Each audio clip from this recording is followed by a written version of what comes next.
There was no formal meeting held, but the wrestlers were indirectly told before the live February 25th pay-per-view to refrain from swearing and making any sexual references during the show.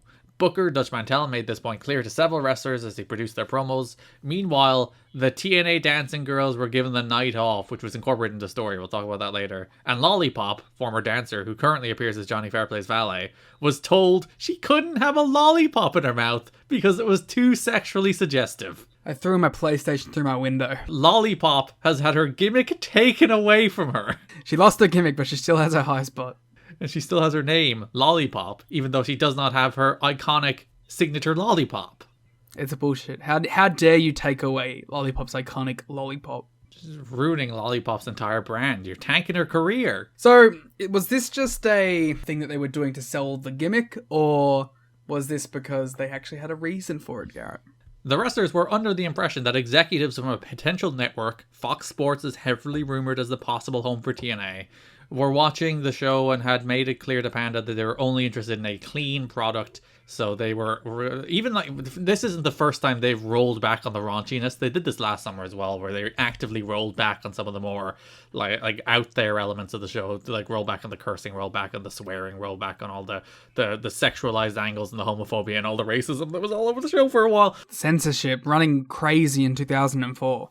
They've scaled all that back a ton already, so there's really not much of it left to cut out other than like a few swears and the dancing ladies, and that's all they've cut out to make it a regular, clean, normal wrestling product. That, as mentioned, they did incorporate that into the story by Russo's cleaning up TNA. Finally, we're going to get our TNA Fox Sports based product. Now they're going to rename the company so it's no longer a play on tits and ass. Yeah, it's such a problem, right? Because I think I've mentioned this early on in the podcast, but to me, TNA is TNA.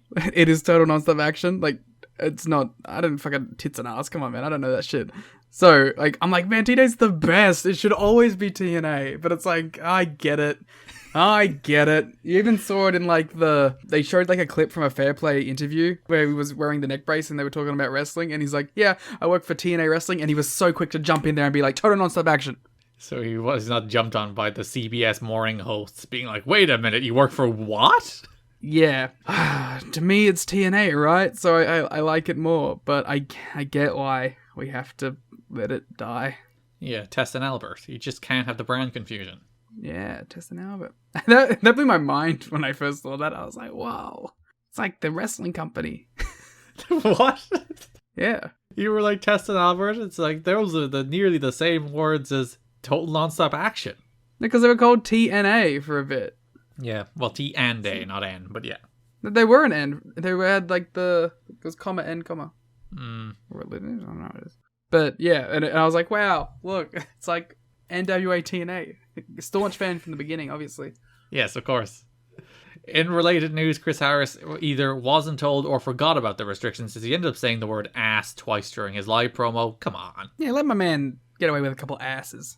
Jerry Jarrett left his gorilla position and came down very hard on Harris for swearing. Ass? Really? Really? I mean, literally last month we were going Cal ass, so can we not give my man a pass?